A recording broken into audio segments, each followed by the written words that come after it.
주로 후에 나와 하나님 앞에 예배드리신 성도님들의 가정에 하늘의 그 크신 은혜가 가득하시기를 주님의 이름으로 축복합니다. 아멘. 이렇게 오늘 오후 청년 젊은 예배를 드리는데 청년이 많이 있으니 참 은혜가 되네요. 네. 그래서 청년들이 더욱더 하나님 앞에 많이 모여서 하나님께 예배드리고 하나님 알아갈 수 있도록 우리가 함께 힘 모아 기도하기를 소망합니다. 오늘은 예수님께서 갈릴리 혼인잔치에서 포도주를 만드신 사건과 예수님께서 성전에 가셔서 그 성전 환정상들을 내쫓으신 사건을 통해서 예수님이 어떤 분이신지 함께 생각해 보기를 원합니다. 예수님은 아직 공생애를 시작하지 않은 때였습니다.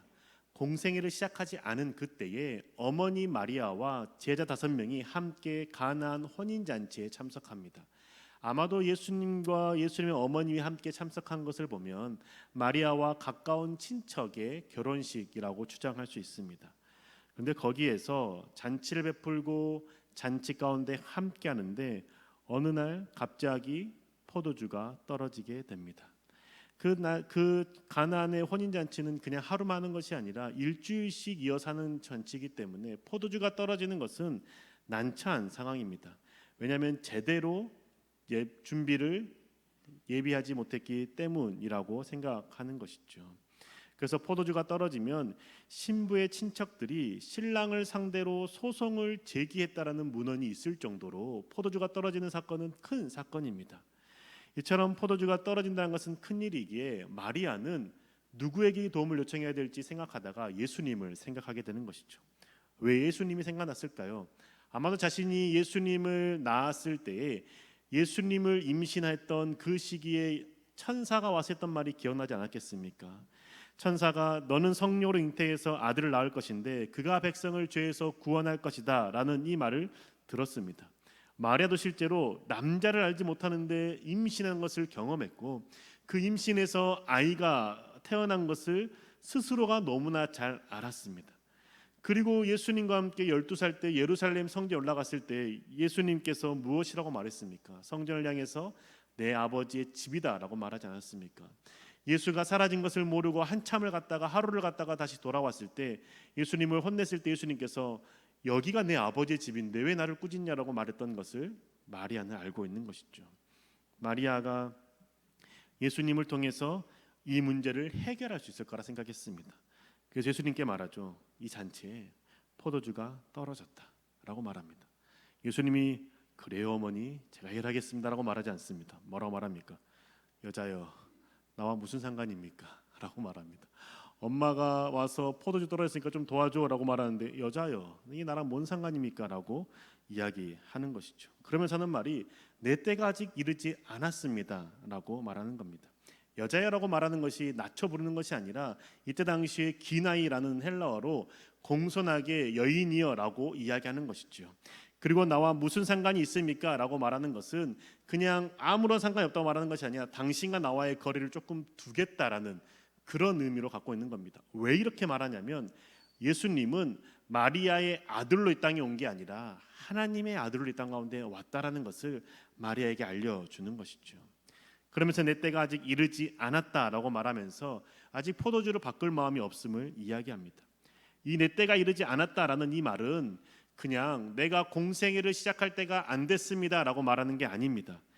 내가 십자가에 달려 죽을 때가 아니다라고 말하는 겁니다. 예수님은 내 때가 이르지 않았다라고 말하는 내 때는 항상 십자가에 달려 죽는 때를 말씀하시는 겁니다. 요한복음 7장 6절의 말씀입니다. 예수께서 이르시되 내 때는 아직 이르지 아니하였거니와 너희 때는 늘 준비되어 있느니라. 아멘. 예수님께서 공생애를 한참 시작하시고 난 다음에 말씀하시는 게 내 때가 아직 이르지 않았다라고 말씀하시죠. 요한복음 7장 30절입니다. 그들이 예수를 잡고자 하나 손을 든 자가 없으니 이는 그의 때가 아직 이르지 아니하였음이로라. 아멘. 그들이 예수를 붙잡으려고 했는데 아직 예수가 붙잡히지 않은 이유는 아직 주님의 때가 이르지 않았기 때문이라는 겁니다. 예수님께서 말씀하신 내 때는 공생애를 시작하는 때가 아니라 십자가에 달려 인류를 구원하는 때, 그때를 말하는 것이죠. 그래서 주님께서는 최후의 만찬 이후에 그 주님께서 잡히시기 전에 이렇게 기도했던 겁니다. 요한복음 17장 1절 하반절의 말씀입니다. 아버지여 때가 이르렀사오니 아들을 영화롭게 하사 아들로 아버지를 영화롭게 하게 하옵소서. 때가 이르렀사오니라고 말씀하는 것이죠. 십자가에 달려 죽을 때가 되었다라고 최후의 만찬 이후에 겟세마네 동산에서 기도하실 때 기도하신 겁니다. 예수님은 하나님의 목적을 이루기 위해서 이 땅 가운데 오셨다라는 것을 본인이 너무나 잘 알고 있었습니다. 자신은 어머니를 공양하고 어머니를 모시는 자로 온 게 아니라 하나님의 나라를 이 땅 가운데 세우기 위해서 온 자라는 것을 알았던 것이죠. 그래서 어머니에게 나와 무슨 상관이 있습니까? 이 일은 나와 상관이 없습니다라고 말하고 나는 아직 십자가 달려 죽을 때가 아니기 때문에 아직 할 수 없습니다라는 그 뉘앙스로 말씀을 드렸던 것이죠. 그런데 마리아가 좌절합니까? 아니죠. 하인들에게 말하지 않습니까? 예수가 시키는 대로 해. 예수님이 하인들에게 저 물동이에 물을 채워서 그 물을 잔치집에 가져다 줘라 라고 말합니다. 그래서 실제로 물이 포도주가 된 것이죠. 이 물이 포도주가 된 사건이 가톨릭에서는 참 중요한 사건입니다. 왜냐하면 어머니 마리아를 통해서 예수가 기적을 행한 사건이고 첫 번째 표적이기 때문입니다. 원래는 예수님이 포도주를 만들 생각이 없었는데 어머니가 포도주 만들어 줘라고 하니까 예수님이 만들었다라는 것이죠.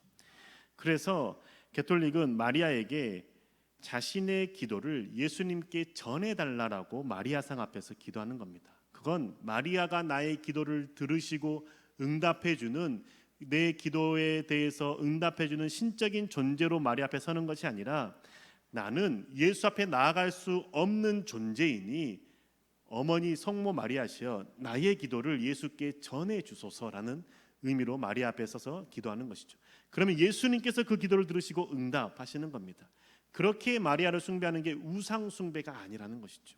가톨릭이 이런 전통을 갖게 된 이유는 무엇이냐면 그리스도교가 어디서 나왔습니까? 구약 유대교에서 나오지 않았습니까? 유대교에서는 하나님은 너무 거룩한 존재입니다.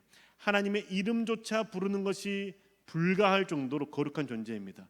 하나님의 이름을 쓰다가 잘못 쓰면 그 쓰던 모든 그 종이를 가죽을 찢어서 불태워서 없애야 됩니다. 그리고 하나님 이름 쓸 때는 목욕을 재개하고 새로 새 붓을 들고 새 먹을 갈아서 그렇게 쓰고 부러뜨려야 되는 겁니다. 이처럼 하나님이 너무 거룩한 분이기 때문에 자신이 나아갈 수 없는 존재라는 인식이 유대인들에게 있지 않았습니까? 그런 유대인들이 누굴 믿었죠? 예수를 믿은 겁니다. 예수를 믿고 예수가 곧 다시 오실 거라고 믿었기 때문에 그 종교적인 체계를 굳이 갖출 이유가 없었던 것이죠. 어떻게 하겠습니까? 본인들이 믿어왔던 그 믿음의 모습, 그 형태들을 그대로 가지고 와서 하나님 앞에 예수 그리스도께 기도했던 것이죠. 그래서 전통이 초대교회에서는 예수님과 가장 가까운 존재 성모 마리아 혹은 세인트 바니로는 성자에 통해서 그들을 통해서 예수님께 거룩하신 하나님께 나의 기도를 요청하는 의미로 간구하는 것이죠. 그리고 이와 같은 개념으로 어떻게 하는 겁니까? 본인이 하나님 앞에 나아갈 수 없는 미천한 존재이기 때문에 누굴 통해서 하나님께 나아갑니까? 신부를 통해서 하나님께 나아가는 것이죠. 죄사함을 누굴 통해서 받습니까? 신부를 통해서 받는 것 아니겠습니까? 마치 구약에서 그 성도들이, 그 백성들이 제사장에게 가서 제물을 바치고 제사장을 통해서 죄사함을 얻은 것처럼 신부에게 가서 죄사함을 고백하고 신부를 통해서 죄사함을 받는다라는 것이죠. 그래서 가톨릭에서는 마리아를 숭배하고 마리아를 신처럼 여기는 것이 아니라 나는 너무나 미약하고 하나님 앞에 설 수 없는 부족한 존재이니 성모 마리아시여 나의 기도를 예수님께 전해주세요 라는 마음으로 마리아 앞에 서는 것이죠. 그런데 예수님께서는 자신이 포도주를 만들 생각이 전혀 없다가 마리아가 요청해서 만들어준 그런 엄마가 요구했기 때문에 엄마의 말을 어쩔 수 없이 들은 아들의 이미지가 아닙니다. 그래서 포도주를 만든 것 아닙니다. 단순히 마리아의 자녀로서의 삶을 살아가는 것이 아니라 하나님의 자녀로서의 삶을 살아가는 것이기에 마리아랑 거리를 둔 것이고 포도주를 만드신 목적은 명확하게 있습니다. 무엇이냐면 내가 이곳에 온 것은 너희를 위해서 내가 피를 흘리기 위해서 왔다라는 것을 보여주는 것이죠. 여러분 예수님께서 성만찬 그 최후의 만찬 하실 때 포도주를 잔에 드시고 이건 내 피다라고 말씀하지 않았습니까? 예수 그리스도께서 십자가 달려 죽으실 때 흘리시는 그 피를 포도주로 상징해서 먹게 하셨던 것이죠. 지금 혼인잔치에 포도주를 만들어서 모든 사람이 부족함 없이 먹을 수 있게 하신 이유는 내 피는 어느 누구에게도 부족함 없이 모든 일을 구원할 수 있는 피다라는 것을 이 첫 표적을 통해서 상징적으로 드러내 주시는 것이죠. 예수님의 그 그리스도의 보혈은 어느 누구에게 부족한 보혈이 아니라는 겁니다. 누가 예수님의 그 보혈이 작아서, 예수 그리스도의 보혈의 양이 적어서 누구는 구원받고 누구는 구원받지 못하는 그 정도가 아니라 모든 이가 누구나 주님 앞에 나오면 구원받을 수 있음을 보여주기 위해서 그 포도주를 600리터나 되는 포도주를 만들어 주신 것이죠. 그러고 나서 예수님께서 하신 일이 무엇입니까? 성전을 깨끗하게 하신 일입니다.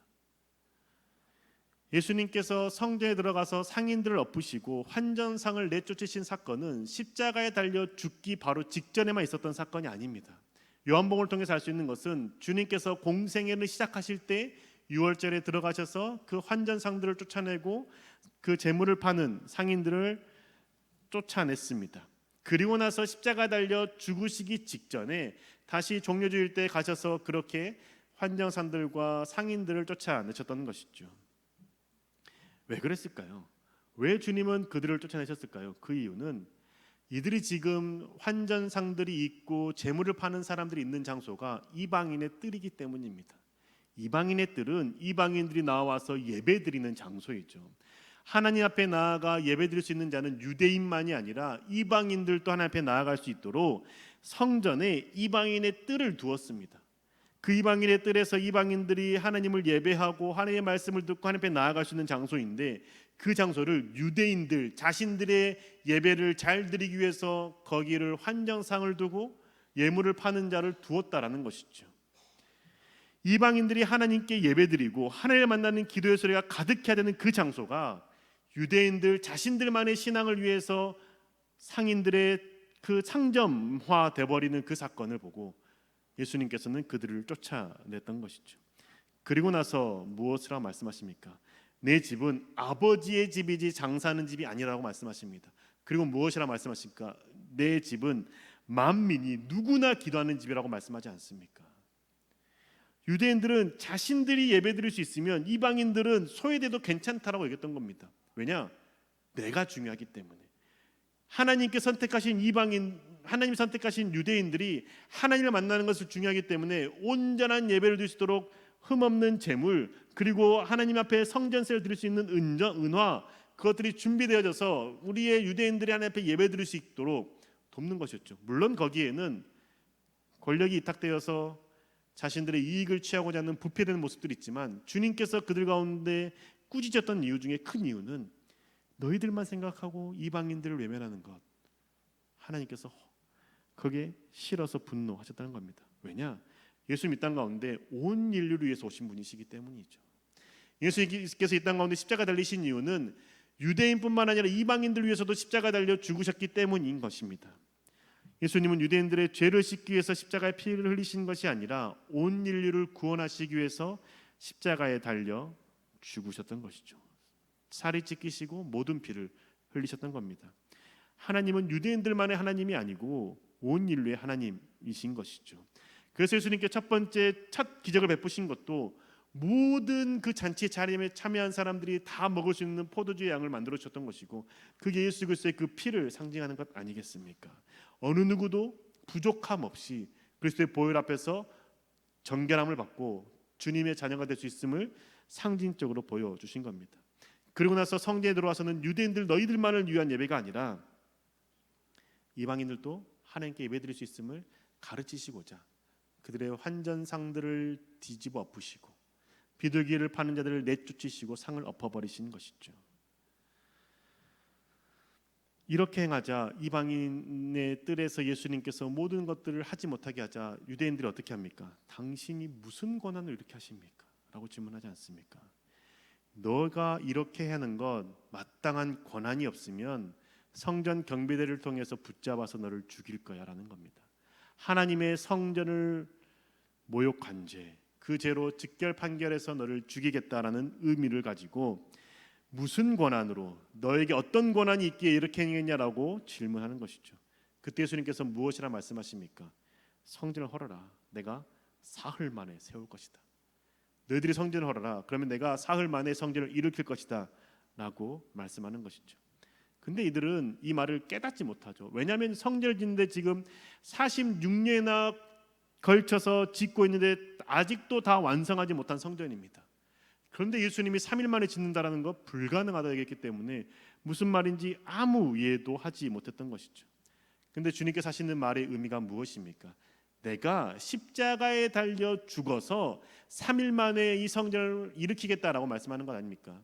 그 말은 무엇입니까? 유대인들 너희들만 위한 이 성전 내가 헐어버리고 온 백성을 위한 하나님의 성전, 내 몸 그리스도, 이 몸을 다시 부활시키겠다라고 말씀하는 것 아닙니까? 그래서 주님께서 그 성경을 통해서 말씀하시는 게 너희 몸이 하나님의 거룩한 성전임을 알지 못하느냐라고 말씀하지 않았습니까? 지금 너희들만을 위해서 예배드린다고, 너희들만을 위해서 이 예배 장소를 사용하고 있는 이 성전 헐어버려라. 내가 온 인류를 위한 성전을 세울 것이다 라고 말씀하는 것이죠. 예수님은 명확하게 이 땅에 오신 이유를 아셨습니다. 그리고 그 이유를 그 첫 번째 표적을 행하시는 것부터 가르쳐 주셨습니다. 부족함 없이 누구나 그리스도의 피를 먹고 마심으로 구원받을 수 있음을 알려주시는 것이고, 성전에서는 유대인들만을 위한 예배가 아니라 하나님께 선택받았다고 생각되는 너희들만을 위한 예배가 아니라 너희들이 버림받았다 생각하는 이방인들도 하나님께 예배드릴 수 있다는 것을 깨닫게 해주시는 것이고, 그 너희들만을 위해서 드려지는 그 성전 허물어버려라. 내가 모든 인류를 위한 성전을 세우겠다라고 말씀해 주시는 것이죠. 이 사실을 기억하는 사람만이 예수 그리스도의 십자가의 의미를 깨달아 살아가고 예배드릴 수 있습니다. 나만 예배 잘 드리면 끝나는 게 아니라는 것이죠. 나만 예배드리고 나만 잘 하나님 앞에 나아가면 그것으로 하나님 앞에 바른 신앙의 삶을 살아가는 것이 아님을 오늘 성경 우리 가운데 가르쳐 주는 겁니다. 유대인들은 자신들만의 예배를 잘 드리기 위해서 흠없는 제물들을 거기에서 바로 사서 하나님께 예배드리지 않았습니까? 이방인들이 예배드릴 장소를 빼앗아서 자기들만을 위한 예배 장소로, 예배를 준비하는 장소로 사용했던 것이죠. 그런 유대인들을 주님께서 쫓아내고 꾸짖고 혼내지 않았습니까? 우리도 마찬가지라는 것이죠. 내가 하나님을 만나고 내가 하나님 앞에 찬양하고 하나님 앞에 기도드리는 것 중요하죠. 그런데 나와의 관계가 어렵기 때문에, 나에게 상처를 받았기 때문에, 또는 내게 상처를 주었기 때문에 그 사람이 예배 자리에 나오든 나오지 않든 신경 쓰지 않고 내가 하나님 앞에만 나아가면 예배드릴 수 있다고 생각하는 마음을 주님께서는 안타까워하시는 것이죠. 이 예배의 공동체는 너만을 위한 공동체가 아니라 함께 드려지는 공동체라는 것을 말씀하시는 것이죠. 주님께서 흘리신 그 십자가의 보혈은 내가 너만을 위한 흘린 피가 아니라 너와 함께 내 이웃이 나의 앞에 나와 예배드릴 수 있도록 흘린 피라고 말씀해 주시는 것이죠. 내 주변에 예배를 드리지 못하고 기도하지 못하고 하나님 앞에 나아가지 못하고 주를 알지 못하는 자가 있다라면 그 사람을 위해서 죽으신 십자가의 사랑을 기억해야 되지 않겠습니까? 나를 위해서 흘리신 십자가의 사랑일 뿐만 아니라 그 사람을 위해서 흘리신 십자가의 그 피를 생각할 때에 그 사람과 함께 나와 예배드릴 수 있는 은혜를 누릴 수 있는 것 아니겠습니까? 나의 예배만 잘 드려지면 생각하면서 다른 사람 예배를 신경 쓰지 않는 것, 그건 유대인들이 자신의 예배만을 생각하며 이방인들의 예배를 생각하지 않는 것과 별반 다를 게 없다라는 겁니다. 주님이 원하시는 것은 나와 너와의 관계일 뿐만 아니라 너와 내 이웃의 관계도 주님께서 원하신다는 것이죠. 주님께서 베푸셔 주신 그 십자가의 은혜는 나 자신만을 위한 것이 아니라 함께 누리는 십자가의 은혜임을 생각하게 하는 것이죠. 청년의 때에 하나님을 믿는 거 쉽지 않습니다. 그런데 간혹 하나님을 믿는 그 믿음의 삶을 살아가는 청년들이 있습니다. 근데 그 믿음의 청년들이 다른 사람들이 물었을 때 별로 이제는 신경 쓰지도 않고 별로 그것에 대해서 이야기하지도 않습니다. 왜냐하면 다른 사람에게 이야기하는 것 자체가 다른 사람에게 조금 너무 프라이버시한 것을 요구한다고 느껴지기 때문인 것이죠. 그런데 주를 믿는 자들은 그렇게 생각하는 게 아닙니다. 그냥 그 사람에게 강요하고 예수를 믿어라, 주님 앞에 나와라라고 말하는 게 아니라 내가 받은 은혜가 무엇인지를 나누는 것이죠. 억지로 끌고 오는 게 아니라 주님을 믿었을 때 받게 되는 은혜가 무엇인지를 고백하는 겁니다. 마리아가 예수를 통해서 해결할 수 없었던 그 포도주의 문제를 해결했던 것처럼 내가 하나님을 믿는 믿음으로 말미암아 내가 받았던 은혜가 무엇인지를 다른 이웃에게 나눌 때에 그 은혜가 다른 사람에게 전달되어지고 그러면서 그가 하나님 앞에 나아갈 수 있는 것 아니겠습니까? 근데 많은 사람들이 주께서 알아서 하시겠지라고 생각합니다. 나와 함께 신앙생활을 해야 되는 사람들이 있음에도 불구하고 주께서 하시겠지, 나는 그냥 기도만 하겠다라고 말하는 것은 어쩌면 무관심의 한 모습이지 않겠습니까? 청년의 때에 주님 앞에 나아갈 수 있는 그 기회는 내가 먼저 은혜 받은 자가 그 은혜가 무엇인지 나눌 때에 가능하게 된다는 것이죠. 나눌 수 있는 이유가 무엇입니까? 주님이 십자가 흘리신 것이 나만을 위한 게 아니라 저 사람을 위한 것임을 내가 고백하기 때문인 겁니다. 그 은혜를 누리기를 원하기 때문인 것이죠. 이 십자가의 사랑을 아는 자가 모든 일을 위해서 그 은혜를 나눌 수 있는 것이죠. 유대인들이 자신의 예배만을 위해서 이방인의 예배 준비하는 장소로 빼앗아 버리는 그런 어리석은 행동들은 우리 가운데 없어야 되지 않겠습니까? 나만 예배 잘 드리면 된다는 그 마음을 주께서는 경계하라라고 말씀하시는 것이죠. 사랑하는 고등학교 교회 여러분, 근데 이렇게 수고하는 것 한 번만으로 끝나는 게 아닙니다. 예수님께서 왜 공생애를 시작하실 때 성전을 깨끗하게 하시고 또 공생애를 마치실 때 성전을 또 깨끗하게 하셨습니까? 그 이유는 한 번만으로 되는 것이 아니기 때문입니다. 이미 예수님께서 성전을 한 번 깨끗하게 하셨다면, 그걸로 끝났다면 공생애가 끝날 때는 그 곳에 갔을 때 이방인들이 기도하는 모습이 넘쳐나야 되지 않겠습니까? 그런데 3년 뒤에 가도 똑같았습니다. 왜냐? 한 번으로 말해서 변하지 않기 때문인 것이죠. 그래서 수고함이 필요하다는 겁니다. 하나님의 은혜를 나누는 것, 그 수고가 필요하다는 것이죠. 관계가 회복되기 위해서 노력하는 것, 애쓰는 것, 그것은 한 번으로 끝나는 것이 아니라 2번, 3번 재차 반복적으로 노력해야만이 함께 주님 앞에 나아갈 수 있게 된다는 것이죠. 그 주님의 죽으심, 그 주님의 그 십자가의 보혈, 그 의미를 우리 깊이 생각합시다. 나만을 위한 것이 아니라 내 이웃을 위한 것, 내 옆에 있는 자를 위해서 흘리셨다라는 그 사실을 생각합시다. 그럴 때 도저히 믿지 않을 것 같은 사람에게도 은혜를 나눌 수가 있는 것이고, 나에게 마음에 상처를 주어서 정말 저 사람이 예수를 알지 않았으면 좋겠다고 생각되는 그 사람에게도 내가 받은 은혜를 나눌 수 있는 것이죠. 그게 주께서 원하시는 것이기 때문입니다. 그럴 때 우리의 신앙은 한 단계 더 성숙해지지 않겠습니까? 주님의 일하심을 보고 고백할 수 있지 않겠습니까? 그 은혜를 누리시기를 주님께서 원하시지 않겠습니까? 나 혼자 주님 앞에 나아가 예배드리는 것에 만족하지 않고 내 주변에 함께 주님을 알 수 있도록, 하나님께 나아가 예배드릴 수 있도록 나의 은혜를 나누고 하나님 아버지의 그 사랑을 전하는 저와 여러분 되시기를 주님의 이름으로 축복합니다.